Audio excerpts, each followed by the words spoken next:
Hello வணக்கம். இது உங்கள் சிவிஸோ.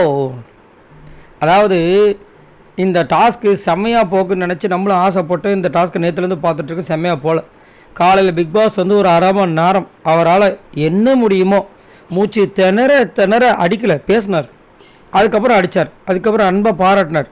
நானும் உங்கள் கூட விளையாட வரவா, ஏன்னா நீங்கள் தான் விளையாட மாட்டீங்க, நானாவது வந்து விளையாடட்டுமான்ற அளவுக்கு கலாச்சிட்டார். ஆனால் அதையும் மீறி அடடடடா ப்ரொமோத்ரியை நீங்கள் பார்த்துருப்பீங்க, ஒரு கானா சாங் பாடியிருப்பார்.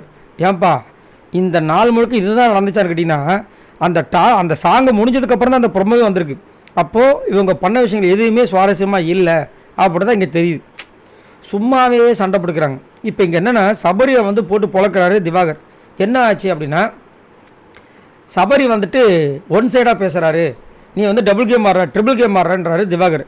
ஒரு 2 நாளைக்கு முன்னாடி நைட்டு உட்காந்து பேசும்போது விஜய பார்வதி சொல்கிறாங்க சபரி சரியில்லை, சாண்ட்ரா சொல்கிறாங்க சபரி சரியில்லை, திவ்யா சொல்கிறாங்க சபரி சரியில்லைன்னு. இல்லைம்மா கண்ணு அப்போல்லாம் இல்லை கண்ணு, ரொம்ப நல்லவன் அவன், அந்த மாதிரி பண்ணக்கூடிய ஆள் கிடையாது அப்படின்னாரு.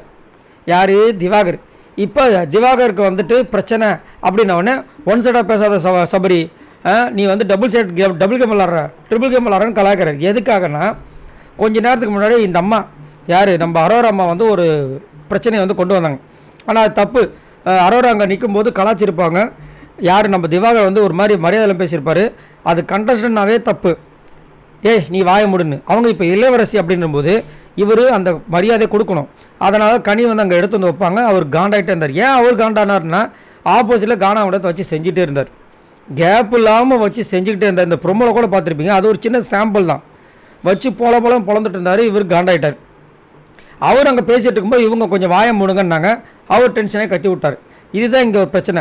இதில் வந்து சபரியை வந்து நீ வந்து கேளு அப்படின்னும் போது சபரி நான் எப்படி கேட்க முடியும் அப்படின்னு ஒன்று இவரு டென்ஷன் ஆகிடுச்சு. அவங்க உங்கள் டீம் தானே, நீ எப்படி கேட்பா, ஒன் சைடாக விளாட்றா அப்படின்னும் போது அவர் காண்டாயிட்டார். சும்மா நடிக்காத அப்படின்னு அவர் நடித்து காமிக்கிறார். ஜோக்கர் மாதிரி சிரித்து இந்த மாதிரி விஷயங்கள்லாம் பண்ணுறாரு. அப்புறமா கடைசியாக ஒரு வார்த்தை விட்டுறாரு. என்னென்னா, நேற்று அரசவையில் பார்த்துட்டேன், என்னென்னா எனக்கு வந்துட்டு அந்த இது கொடுத்த உடனே, ராஜா பட்டம் கொடுத்த உடனே நீ வந்துட்டு ஒரு காண்டானா பற்றியா, அதுவே எனக்கு தெரிஞ்சிருச்சு அப்படின்ட்டார். அவர் இன்னும் காண்டாக்டர். அப்புறம் அதுக்கப்புறம் அது எதுன்னு போச்சு. பட் சேனாதிபதியாக இருக்காங்க பார்த்தீங்களா சாண்ட்ரா, இன்னும் கொஞ்சம் ஸ்டாண்ட் எடுக்கலாம். சேனாதிபதி எவ்வளோ பெரிய பவர்ஃபுல்லான கேரக்டர். முன்னாடி தீபக் பண்ணார், மஞ்சரி பண்ணாங்க, அதுக்கு முன்னாடி அசீம் பண்ணியிருக்காரு. இதெல்லாம் ரெஃபரன்ஸ் எடுத்தாவே செம மாதம் இருக்கும். ஆனால் அவங்க அப்படின்னு இருக்காங்க, ஒன்றும் சொல்கிறதுக்கு இல்லை. சரி, இதை பற்றி உங்களோட கருத்தை சொல்லுங்கள். திவாகர் வந்துட்டு, அதாவது சபரி அப்படி தான் இருக்கார். ஆனால் திவாகரோட வார்த்தைகள் பாருங்கள். ஒரு 2 நாளைக்கு முன்னாடி சபரி தப்பே செய்ய மாட்டான், ரொம்ப நல்லவான்னு சாண்ட்ரா கிட்ட சர்டிஃபிகேட் கொடுக்குறாங்க. இப்போ சபரி தப்பு செய்வான்னு அதே சாண்ட்ரா கிட்ட போய் சொல்கிறாங்க. இது எந்த விதத்தில் நியாயம்? மறக்காமல் கமெண்ட் சொல்லுங்கள். பாய் நண்பர்கள்.